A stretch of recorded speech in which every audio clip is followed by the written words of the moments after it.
کسی خاتون کے ساتھ کوئی مسئلہ ہو جائے سارے نوجوان مدد کے لیے پہنچ جائیں گے، ہر آدمی بڑھ چڑھ کے اس دہشت گرد کو مارے گا، پیٹے گا اور 2-4 بکے کھا بھی لے گا. اس کو پتا ہوتا ہے کہ یہ دیکھ رہی ہے، کہہ رہی ہے واہ بھائی بڑا ماشاءاللہ. تو یہ دنیا مردار کی محبت جو ہے نا، اس میں محبوب کو راضی کرنے میں بڑا مزہ آتا ہے، اور پیٹی کیوں نہ رہا ہو، ٹھیک ہے نا. تو جس کو خالق سے محبت ہو جاتی ہے نا، جب یہ پتا بھی ہے کہ خالق کے چھپر پھاڑ کے دیتا ہے، وہ تھوڑی محبت نہیں کرتا، اس کے ہاتھ میں تو عزت اور ذلت کے خزانے ہیں، اور وہ اس کا اظہار قیامت کے دن کرے گا. دنیا میں کر نہیں رہا ہوں، دنیا میں کرنا شروع کر دے پھر تو ہر آدمی اللہ کے لیے یا نا جان کٹانے کے لیے تیار ہو جائے. پھر تو دنیا میں دکھا نہیں رہے نا، چھپا دیا اللہ نے. تو جب پتا ہوتا ہے کہ اللہ دیکھ رہا ہے تو پھر بھوک کا بھی مزہ اور پیاس کا بھی مزہ. تو حضرت جابر تھے یا معاذ ابن جبل تھے، جب ان کا انتقال کا وقت آیا رو رہے ہیں، کہہ رہے یہ مزہ نہیں آیا، اب تو اللہ سے بدلہ لینے کا وقت آ رہا ہے، اللہ کھلائے گا ہم قبر میں کھائیں گے. لیکن وہ تو کھانے والی بات ہو گئی نا، جو خدا کو راضی کرنے کے لیے بھوک، گرمیوں کی جو بھوک تھی، پیاس تھی گرمیوں کی، اس بھوک میں جو لذت تھی وہ لذت حاصل نہیں ہوگی. تو میرے بھائی یہ لذتیں اللہ نے ہمیں دی ہیں، اہل ایمان کو دی ہیں. اللہ کی محبت پیدا کر کے لذتوں کو مردوں کو بھی عورتوں کو بھی حاصل کرنا چاہیے. میں اکثر کہتا ہوں جو خواتین پردہ کر لیتی ہے نا، شرعی پردہ، چچا زاد بھائی کو زاد بھائی، تو یہ دیور ریور سے سب ناراض ہو جاتے ہیں، ابھی پردہ کر کے بیٹھ گئی، تانے کوسنے دیتے ہیں. تو بعض خواتین بیچاری بڑی پریشان ہو جاتی ہیں، زندگی اجیرن ہو گئی. تو ہمارے حضرت ان خواتین سے کہا کرتے تھے کہ اس پہ شکر ادا کیا کرو اور ان تانوں کو اللہ کی خاطر برداشت کیا کرو، خوش ہوا کرو کہ جتنا لوگ ذلیل کریں گے نا، اللہ اتنا ہی خوش ہوگا. میری وجہ سے ہو رہا ہے سب کچھ.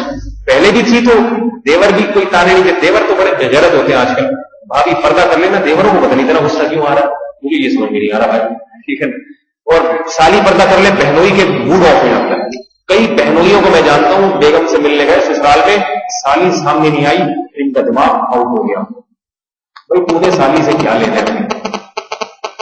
اور یہ یقین رکھو، خواتین بھی بیان سن رہی ہوں گی، میں شوہروں سے بدگمان نہیں کر رہا، لیکن دیکھو شریعت نے حکم دیا کہ سالی بہنوئی سے پردہ کرے. شریعت کا حکم ہے یا نہیں؟ اس حکم میں عورت کا فائدہ ہے، نقصان نہیں ہے. شریعت چاہتی ہے جس سے شادی ہو گئی نا بس اسے نظر اٹھے. وہ کہتے نہیں جی یہ سالی تو ہماری بہن کی طرح ہے، یہ تو اس میں کیا ہے. لیکن یہ جو بہن کی طرح جو سمجھتے ہیں نا خواتین، آئندہ نوٹ کر لیں، اپنے شوہر کو جب اپنی والدہ کے گھر بلائیں تو دیکھیں یہ ٹکٹکی باندھ کے زیادہ دیکھتا کہاں ہے. یا بتا دوں وہ ادھر دیکھے گا سالی میں، یہ نوٹ کر لیں. ادھر زیادہ بیوی کو کم دیکھے گا، ادھر ادھر نظریں زیادہ گھمائے گا. اس کی علامت ہے کہ تم اپنی بیوی سے وفا نہیں کر رہے. تو اللہ نے یہ پاکیزہ حکم دیا عورت کو، عورت پردہ کر لے، سالی پردہ کر لے بہنوئی سے، تاکہ اور اس میں یہ نہ سوچیں کہ ہمارے بہنوئی تو بہت پاکیزہ ہیں، وہ کبھی غلط. یہ پاکیزہ کچھ نہیں ہوتا. جو آدمی ہے وہ پہلے آدمی ہوتا ہے، باقی سب چیزیں بعد میں ہوتا ہے. وہ آدمی پہلے، باقی سب چیزیں بعد. تو اس لیے پردہ کرنے کا شریعت نے حکم دیا ہے. تو خواتین جب پردہ کرتی ہیں تانے ملتے ہیں ان کو، دیور بہنوئی ناراضی کیا ہے یار، اس سے مجھے جو ہے نا وہ بھائی نہیں سمجھتی اپنا، میں تو اس کو بھائی سمجھتا ہوں. تو ان کو بتا دیا جائے آپ ہمارے بھائی ہیں، بھائیوں کی طرح سب کچھ ہے، لیکن اللہ کا حکم نہیں ہے. پھر جو تانے کو اس میں ملے وہ اللہ کی خاطر برداشت کریں. بھائی اللہ جتنے تانے ملیں گے اللہ اتنا ہی خوش ہوگا. اللہ تعالیٰ ہمیں شریعت کے احکامات پر 100% پابندی سے عمل کی توفیق عطا فرمائے. ہماری خواتین کو شرعی پردے کی توفیق عطا فرمائے. اور اللہ کے راستے میں جو پریشانیاں مقدر ہیں، ویسے تو اللہ عافیت کا معاملہ کرے، کوئی پریشانی نہ آئے، لیکن کوئی پریشانی اگر مقدر ہے تو اس کو ہنس کے برداشت کرنے کی توفیق عطا فرمائے. اور اس قرآن کی قدر کرنے کی توفیق عطا فرمائے. یہ ہمارے پاس ہے، دنیا کی دوسری قوموں کے پاس نہیں.